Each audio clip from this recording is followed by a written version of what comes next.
language and everything. I think what Africa is facing is this language barrier. We face the language barrier in Africa. I mean, you could drive from your home place, you could drive for 5 hours, and you don't understand the language of that place you've been driving. But when you come to the European, when you come to the American, because they speak one language, they seem to understand each other easily. They seem to understand when someone is cross. They seem to understand when you try to raise a point. How are you?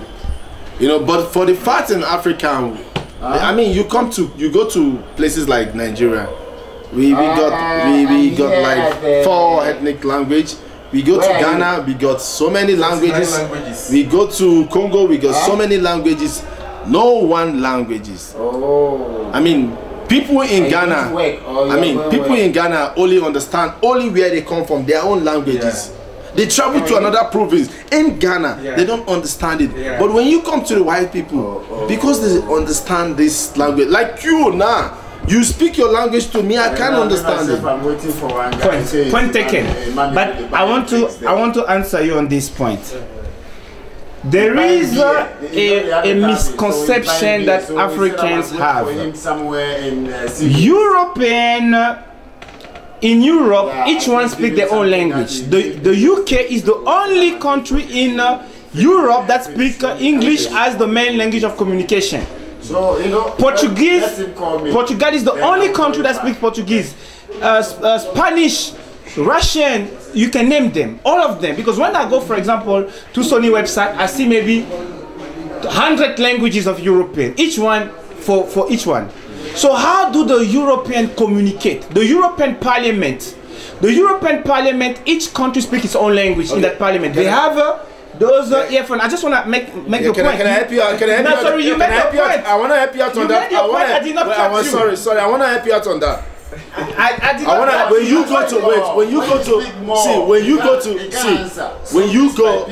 go to Portuguese, they speak Portuguese. When you go to Spain, they speak Spanish. They have only one Spanish. They have only one Portuguese language. And they have only one Spanish language. They have only one English language. But when you come to African, it's a versatile language. Like in Nigeria, there's many languages. Let me answer you on that one. So that's why it's more easy for them to understand themselves in Europe. Okay. Because all they do when they come to parliament, when they come to meeting, they take out a representative, someone who understands English, someone who speaks English, I want to answer Spain or Portuguese to go and represent. And when he comes back home, he speaks that Portuguese, that language they understand. He speaks it to them, and they take the understanding. I got the message clear. But did you know that the UK, United Kingdom, is a nation of is 4 different nations that came together. You got Scottish, you got Wales, you got English, you got Ireland, and all of that are 4 different languages. But they decided to put English as the main language of communication. But there are 4 different nations. What it means is Africa, a country like Gabon, could decide to make one African language, because it's also many nations. It's maybe not 4, it's many more, but they can decide to make one African language the main language of communication. That's a political decision. Now, before the European came to Africa, each tribe was its own nation. You understand? So there was no need to have one common language, because it was old nation. I think the Scottish joined the UK around 18 something. Before they were their own kingdom and stuff. So it is a political decision. What we're saying here is the Europeans have maintained colonial dominance over us. The French are still having a grip where they oppressed. The Portuguese are still having a grip. And when I speak to people who speak Portuguese, they always look toward Lisbon, toward Portugal. People who speak French always toward Paris. Those who were colonized by Belgium, who speak French, like DRC, always look toward Belgium, toward Brussels. Those who speak Spanish, like from Equatorial Guinea, always toward Spain. And those who speak English toward England. So we remain effectively properties of those nations, and they have now organizations like Commonwealth, Francophonie, and so on and so on. But what is our interest in all of that? We as Africans come from a reality where we oppress. What we should do to break free from ownership from other human beings is like each African country need to establish, which is a political decision, one African language as main language of communication to deny foreigners and a different race grip over us. Why are we not making progress? Let me take an example. It is because most of what we learn, why are we not making progress? Is because most of what we learn is put in our brains by Europeans. And then you're gonna agree with me that most Africans feel like we fought the pink man, the white man.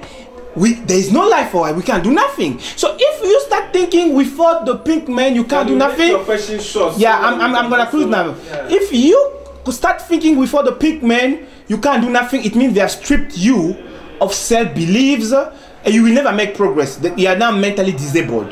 The only human being that can make progress, I'm concluding now. The only human being that can make progress is the one who believes I can do without anybody. It's like, just go back to that last statement you said. Okay, the human being that can make progress is the one that believes I can do it, me too.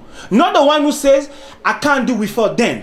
And then because most of what we learn is the European putting at school, in our brain, through school and through the media, the movies, the shows, the documentaries, they shape our thinking, opinions. And they're the one who put us in that state of mind so that they keep benefiting from us. Because how do they benefit from us?